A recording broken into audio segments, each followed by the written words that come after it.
Good morning and welcome to the Health Convo on Naija Health Radio, your wellness companion. My name is Olatunwa Diola. I am with Ogo, the head of corporate social enterprise of Equitable Health Access Initiative. Good morning, Ogo. How are you doing today? Good morning, Dr. Adiola. I am doing great. Yeah, I see you're looking really bright this morning. Thank you very much. Yes. Today we'll be talking about real life Caesarean section experiences. And if you would like to share your story with us, kindly share on our social media page at Naija Health Radio. We'll be going straight to Ogo's experience having Caesarean section. Ogo, if I'm right, you've had how many CS experiences have you had? 2. Okay, 2. So I think you're very qualified to really talk about this, I mean, if you say so. Yes, if you've had 2 experiences, I think you're very qualified to share your experience about Caesarean section. I hope you'll be sharing the experience of the first and the second together. Okay, yes. Yes, please. So let's have a mixture of both. Yes, okay. A mixture of both. So we'll go straight right to the question. And the first question I have for you this morning, how did you feel that day in the hospital when the doctor told you we were going to have a Caesarean section for the first baby? How did you feel? Okay. So, like I did mention before, when we had a conversation on this show. Yes, like some 2-3 weeks ago. Yes, when we're talking about Caesarean section. So remember I said when I hear the word Caesarean section, CS, I just smile. So like I said, when the doctor told me that I was going to have that, the CS, I just looked at him. Honestly, I didn't feel bad. Okay. I didn't feel good. I was just indifferent about it. That's strange. Yes, because he told me the reason why I was straight up. He told me the reason that, Madam, the positioning of your baby requires that you'll be needing the Caesarean section. Okay. So, for me, I knew it was for the safety of my baby and for me. So I didn't feel... Was it something you had imagined would happen to you? I never imagined it would happen to me. And you took it so well. I took it so well. I was calm about it. I was already...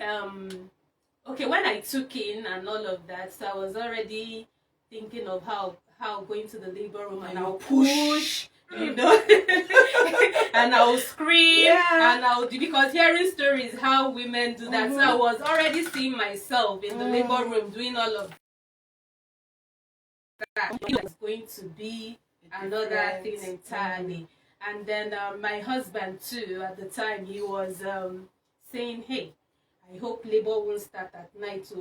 I can't imagine myself driving. All this Africa Magic will watch. They just give you this impression that labor starts at night. Husband is not prepared. They're just rushing, and it always most times it doesn't really play out that way. So that was what we expected. All of that, rushing to the hospital, push and all of that. So, but hearing that... So in some few minutes, you're sitting down in the consulting room. Yes. And all that story changed. It did change. The doctor explained. And, I was seeing another doctor before I saw the doctor that told me I was going to have the Caesarean section. So she didn't even mention it to me. Maybe because at the time, baby's position was still... Yes. So it was when I now saw the doctor that told me, and from the scan, the result from the scan, and then when he examined me and all of that he told me. Wow. And I was like, okay, fine, it's fine. So he said, we're going to pick a date. He looked at his calendar and told me, so I picked a date. Wow. Were there challenges you faced before the CS? Did you have any challenge? No, not. I wouldn't say I had any challenges except for the pregnancy. I couldn't rest my back. I couldn't sleep. Yeah. But it wasn't different from the challenge you would have had if it was going to be vaginal delivery. No. Nothing different. Nothing different. Nothing Interesting. different. Yes. Interesting. Let's go to another question, Ogo. What was going through your mind few minutes before the Caesarean section? Ooh, okay. So I was trying to imagine what it was going to look like. Okay, so I'll lie down. Okay, so they'll tear me, open me, cut me up. Yes. What I think that's the right word. They'll cut me up. So I was having all that going on in my mind. Of course, I was praying. I already prayed. I am my husband. Did you have epidural anesthesia or was general anesthesia? It was epidural. So you weren't really concerned about sleeping and not waking up? Okay, was it going through your mind? It was going through my mind, but when they now told me, when they explained to me how the procedure was going to be, then I was okay. So I'll be awake. They were like, yes, you're going to be awake and all of that. Let me share a little of my own experience. I had Caesarean section for my second baby, and I was going to go through general anesthesia because of the medical condition surrounding it. So shortly before going into the theater, as I was strolling out of my room, this evil thought just came in and said, you better hug your husband very well, you may not see him again. I told myself, I'm not hugging him because I'm coming back in Jesus' name. And I just went in faith that I'm going to see this guy. So I didn't even get emotional, like I was going for something serious. Because it was just really going to, make it really difficult for me, So, I mean, there were some fears and... Okay, let me bring this in. Okay. So I was not scared, honestly. Okay. I was not scared. Even knowing that I lost my sister. She was going to have a baby and it was 2 years and we lost her. Wow. So even with that, I was not scared. I was strong. I told myself, oh God, you can do this. I think you also believed in the medical system. I mean, in the healthcare providers. Yes, the healthcare providers too. They were very. You had some confidence in them that they were competent. Yes, they were really. They really helped you. They were good. Well. They were really good. I must give it to them. So and they just made me. It was lively for me. It was a lively. And I must say, Olga, maybe we should make you a CS counselor. Well, I'm already doing that. Whenever I find myself with a pregnant woman and the conversation comes up, I let it out. I preach it. I tell them, look, don't be scared. Because another thing that helped me, why I was not scared, my brother's wife, she had her baby through Caesarean section. So when I told her, she was like, she told me she prepared me. She prepared me for it. She told me this is, you'll be awake, they'll be talking to you. Less than 5 minutes, your baby's out, they'll do this, they'll do that. So she already helped you. So I also do that to, when I find myself. Alright, let's take one more question, Ogo, before we go on a break. Go ahead, please. How did you cope after Caesarean section? Did I cope? Yeah. It wasn't easy. The pain was there. Okay.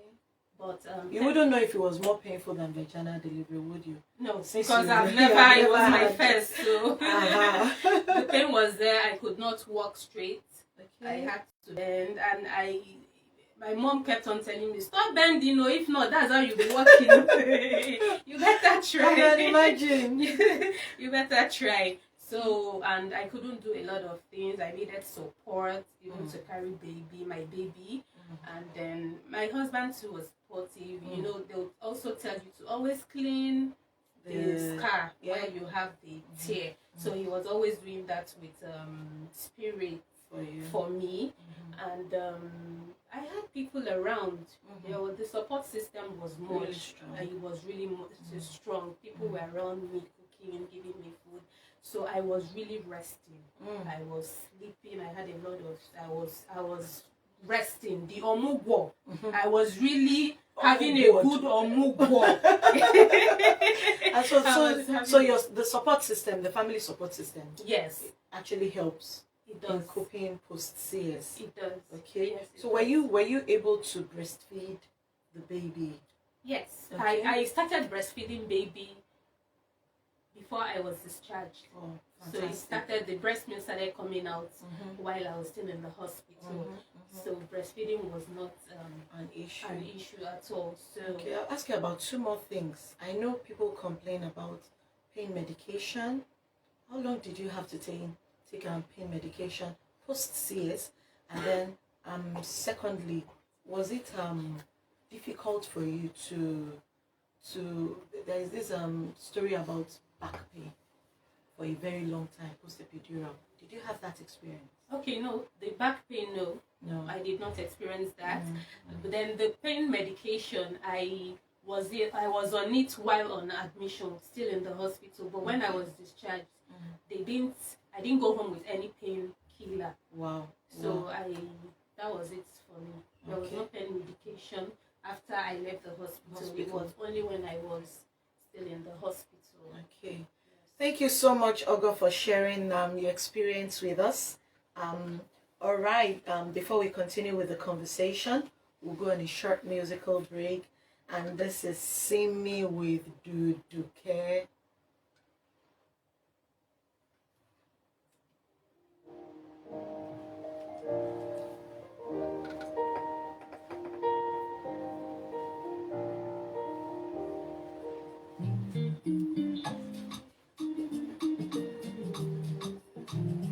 I'm not dancing today.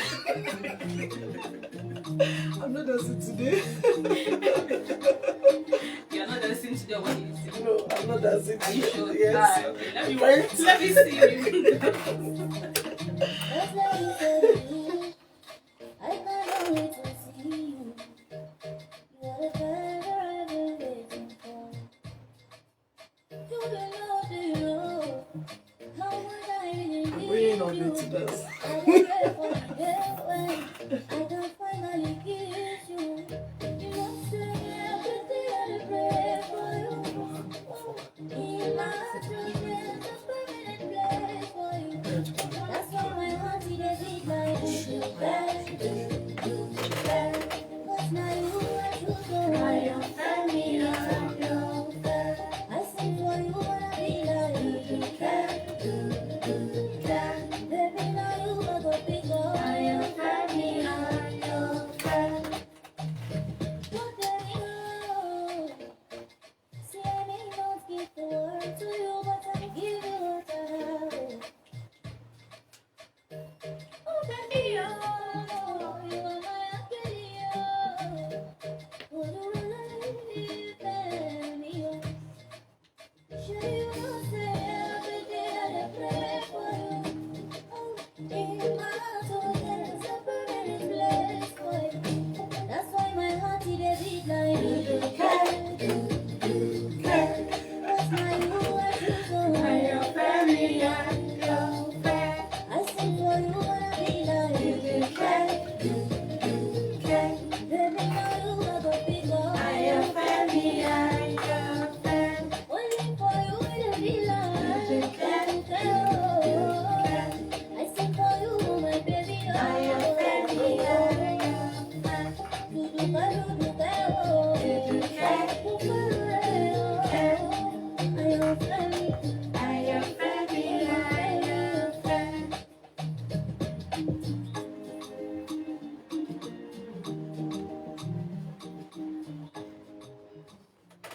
Welcome back to the show. You're still listening to the Health Convo on Naija Health Radio.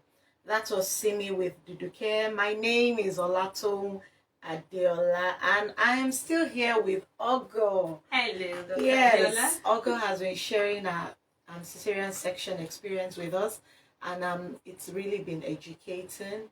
I mean, you've talked a lot.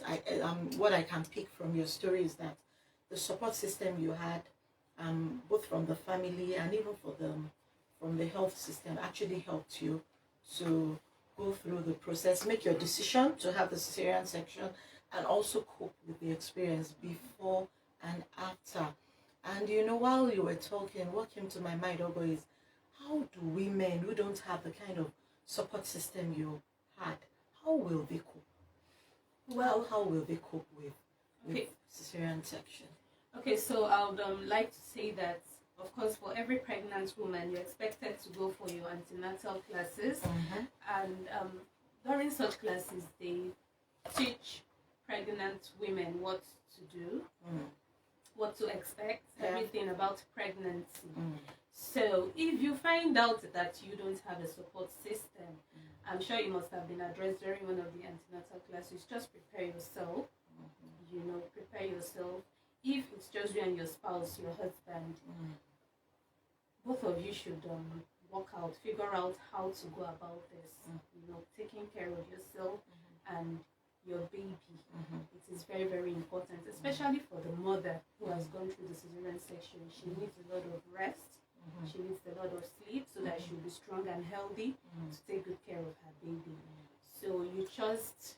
And from your story, the healthcare facility you went to, I think it's important for a woman, when she is notified that she's going to have cesarean section, to make sure she finds herself in a hospital where she's going to get quality healthcare.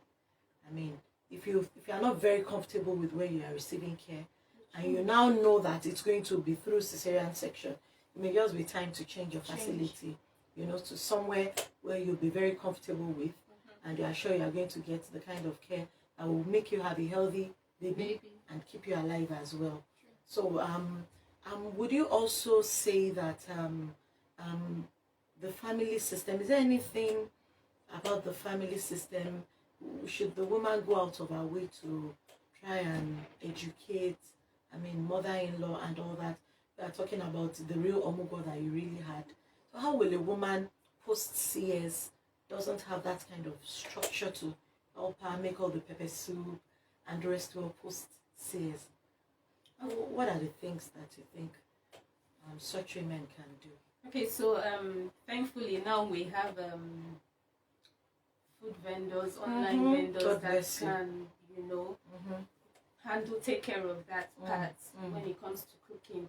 So you can, if you know anybody that does that, you can order, tell them what you want, they'll prepare it, and then they'll deliver. And what you just have to do is just warm. And eat. So they've taken all the stress of you going to the market, standing so long in the kitchen, cutting this, cutting that, and all of that. Yeah. So I remember I have a friend that she wasn't going to have a cesarean section, but she knew she wasn't really going to have so much help post delivery. She had 2 kids already, both of them like less than 3 years old, and she was going to have her 3rd baby. And what she did was, a month before delivery, she started loading her freezer. She went shopping and started making blended the pepper, put them in the freezer. She had some stew, she had some soup. She already started imagining that if I have my baby, I would love to eat ogbono, I would love to eat this. And she made them even before delivery. She had it stocked in her freezer, so that post-delivery, it was easier for the husband to just warm, So if you are running on a low budget, that could also be another option. Yeah. You could also get somebody to come around.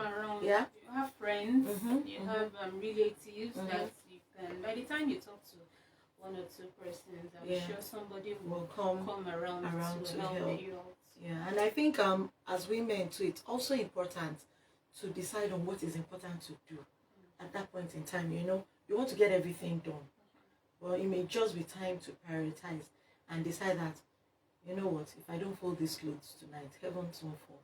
Let it go like that.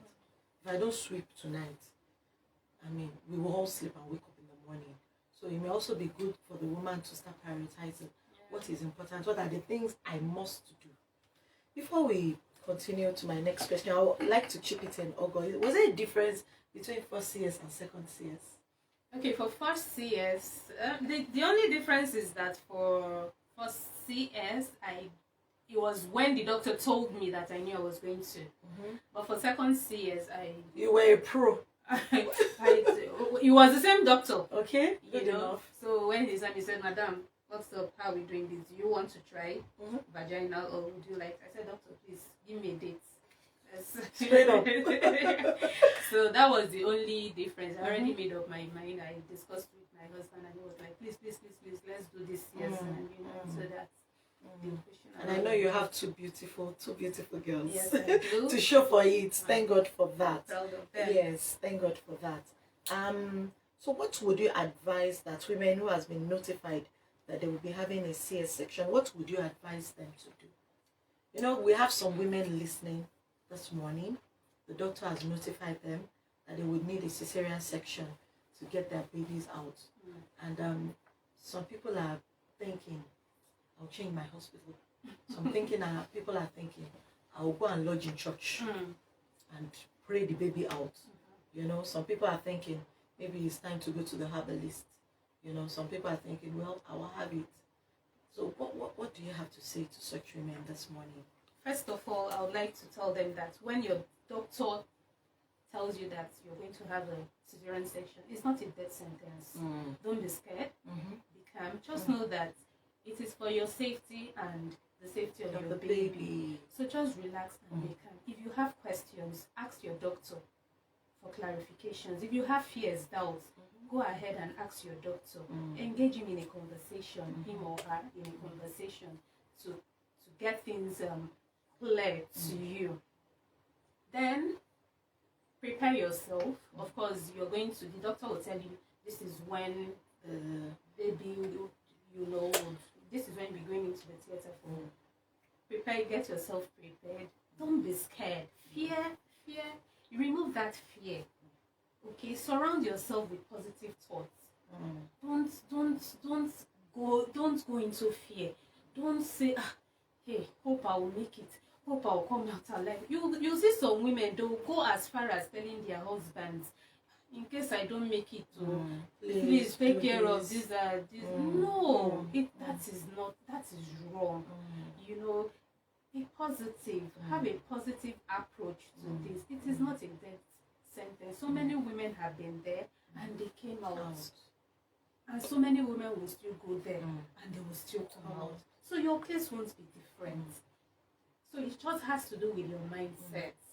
So prepare yourself. Prepare yourself. There is nothing, absolutely nothing wrong with having your baby through cesarean section. And nobody says that giving birth through the vagina is the Hebrew women way of it is not stated anywhere. As long as you're healthy and your baby is healthy, for me, that is the Hebrew way of delivery. And I would also say that pay attention to your nutrition. You know, whenever I'm pregnant, what I do is I try to build my PCV up to 40%. I tell myself, you may lose blood. If you don't want blood transfusion. But even at that, even if you need to be transfused, it is still for your good. So I think we should also pay attention to good nutrition. You know, even if you are going to deliver through cesarean section, you should still be healthy. Don't gain too much weight. You know, exercise as much as you can in pregnancy. Eat well. Eat meals that are very high in iron, so that you would have built your blood level at least to an extent to be able to go through the process of surgery. And I like what you said about surround yourself with positive thoughts, you know, and avoid negative emotions, negative energy. So if you have friends who will scare you, who will make you feel, sometimes it could actually be even your spiritual leader. If anybody that is making you feel scared. In fact, for my second baby, my pastor said, when I told him I was going to have, just pray for me, Pastor, I'm going to have my baby. Why? Why do you want to? I said, Pastor, I just said you should pray for me. It is my choice. Nothing is going to happen to me. And he was shocked. You know, so surround yourself with positive thoughts. However, read books. You could find online communities of women who have had cesarean section that you could read their experience, learn from, and it will help you to prepare. Thank you so much, Ogo. Do you have any last words this morning? So on the show? So I'd just like to say that for every pregnant woman out there or intending pregnancy, if you're intending to get pregnant, relax, okay? Just relax and surround yourself, like we've said it, surround yourself with positive. And if you've been through that process, please encourage other women. When you see any pregnant woman out there and she's having doubts about cesarean section, encourage her, tell her your story. You know, tell her. For me, it was interesting. That's why what I tell them. I said it's interesting. I was gisting with the doctors. They were holding me. And They came out and they brought my baby to me. And they asked me, is it a girl or a boy? And I told them. They were like, congrats. You know, so it's really fun. It is fun. So don't be scared. Once you hear the word cesarean section, don't be scared. It is fun. Thank you. Thank you so much, Ogo, for sharing your experience. I know it's been a little bit emotional for you, but we've learned so much. That will be all on the show today. Join us next week, Tuesday, same time and same link. We'll say bye for now. Bye-bye. Bye.